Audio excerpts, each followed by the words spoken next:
গল্প ছাদের সেই মেয়েটি। সন্ধ্যাটা ছিল অমাবস্যার।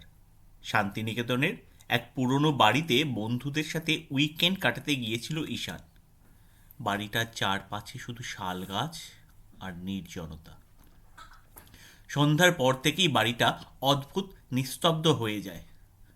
তার মধ্যে বন্ধুদের আড্ডার মাঝখানে ঈশানের কানে আসছিল একটা মেয়ের গলা, যেন দূর থেকে কেউ তাকে ডাকছে। ঈশান, ঈশান। প্রথমে ভেবেছিল কেউ মজা করছে, কিন্তু বন্ধুদের মুখে শূন্য দৃষ্টি দেখে তার সন্দেহ হলো। ডাকটা বারবার আসছে। উৎসাহ আর কৌতূহল যাকে ছাদের দিকে টানলো। একা একা উঠে গেল ছাদে। ছাদে পা দিয়েই দেখলো দূরে একটা মেয়ে দাঁড়িয়ে আছে। চাঁদের আলোয় তার সাদা শাড়ি ঝলমল করছে, কিন্তু তার মুখ দেখা যাচ্ছে না। ঈশান ডাকলো, এ, কে তুমি? এখানে কি করছো? মেয়েটি কোনো কথা বলল না। ধীর পায়ে তার দিকে এগিয়ে আসতে শুরু করলো। ঈশানের মনে হলো পায়ের আওয়াজটা কেমন অদ্ভুত, যেন মানুষের পায়ের মতো নয়।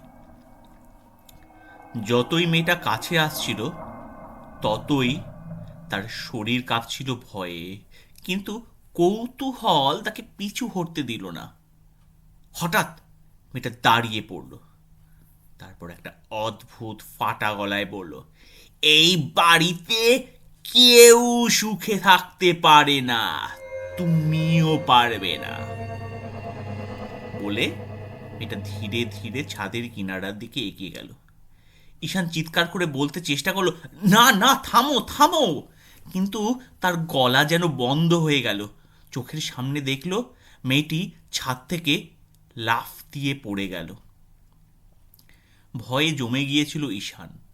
কোনোভাবে সাহস করে ছাদের কিনারায় এসে নিচে তাকালো, কিন্তু কিছুই নেই।